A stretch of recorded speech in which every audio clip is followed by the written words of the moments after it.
헌법재판소에서 대통령 탄핵 심판을 하는 과정에서 법 절차에 안 맞는 재판 진행이 있었다 이런 지적들이 있어 왔는데 그런 네. 부분들에 대해서 동의를 하십니까? 일반적으로 많이 지적되는 것들은 뭐 박준태 의원님 질의하세요. 예, 차관님. 네. 네. 국민들께서 궁금해하시는 거 먼저 좀 여쭤볼게요. 대통령 탄핵 심판 선고 언제쯤으로 예상하십니까? 저희로서 예측할 수 없습니다. 법무부에서 나름대로 판단하고 있는 내용이 없다 말씀이시죠? 네네, 그렇습니다. 그럼 선고가 지연되고 있는데 지연된 이유가 뭐라고 생각하세요? 그 이유도 저희로서는 알 수 있는 방법은 없습니다. 재판관들 간에 합의가 잘 되면 지연될 일이 없을 텐데 다른 의견들이 있으니까 늦어지는 거 아니겠어요? 어떻게 생각하세요? 뭐 그 부분에 대해서는 제가 답변 드릴 사항이 아닌가. 최근에 법조계에서 또 언론에서도 대통령 탄핵 심판에 대해서 각하 또는 기각 전망이 많아지고 있는데 이유가 뭐라고 보십니까? 그래서 그 너무 어려운 네, 전망에 대해서는 질문인가요? 제가 드릴 말씀 없습니다. 법제처장께 한번 여쭤보겠습니다. 대통령 탄핵 심판 관련해서 법 절차에 안 맞는 재판 진행이 있었다 이런 지적에 대해서 동의하십니까? 잘 못 들었는데요. 예, 법제 그 헌법재판소에서 네. 대통령 탄핵 심판을 하는 과정에서 네. 그 법 절차에 안 맞는 그 재판 진행이 있었다 이런 지적들이 있어 왔는데 그런 네. 부분들에 대해서 동의를 하십니까? 글쎄 뭐 제가 거기에 대해서는 이제 재판 진행 중의 사건이기 때문에 말씀드릴 수는 없습니다만 지금 일반적으로 많이 지적되는 것들은 뭐 그 소추 사실에서 내란죄가 빠진 거가 문제가 있다라든가 또는 뭐 증거 채택과 관련해서 형사소송법에서는 이제 검사 작성 조서가 다 당사자가 동의하지 않으면 증거를 못 쓰게끔 법이 바뀌었는데 그거를 증거로 채택하는 거가 법적으로 문제가 있다. 뭐 그런 것들이 지적되는 건 알고 있습니다. 맞습니다. 이게 지금 내란 혐의가 소추 사유의 한 80%가 넘는데요. 이 내란죄 유무를 판단하지 않겠다. 이러면 이게 소추 사기에 해당된다고 보는 견해가 있고 그러면은 국회 소추 재의결이 필요하지 않냐 이런 얘기가 나오는 것이고 그게 이루어지지 않았기 때문에 기각보다 각하의 가능성도 있어 보인다 이런 전망도 나오는 것 같습니다. 그 부분에 대한 말씀 주신 거죠?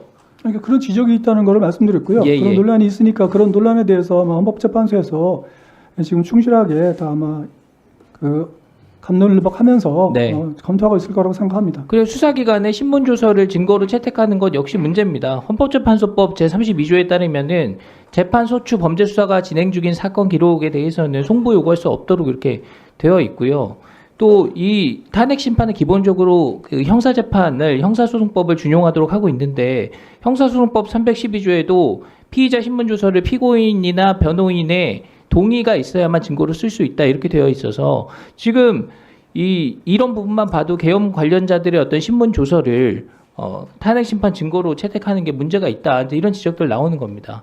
그 말씀을 주신 거였죠? 그렇습니다. 예, 형사 재판에서 초식해 놓고 뭐 압박하듯이 재판하는 경우도 없죠. 일반적으로는 그렇게 하지 않죠. 네. 자, 헌법재판소 오늘 출석은 안 했지만 이게 법 질서를 제대로 지키지 않았다 이 비판을 새겨드려야 됩니다. 최근에 탄핵 심판 결과에 막 승복을 해야 된다 그렇게 선언을 해라 이런 얘기들 나오고 있는데요. 제대로 절차가 지켜졌다면 국민들께서 당연히 그 헌법재판소의 결과를 인정하고 이렇게 승복을 강요할 그런 분위기가 되지도 않았을 겁니다. 적법 절차에 오류가 있다는 그 방증입니다. 자, 차관님.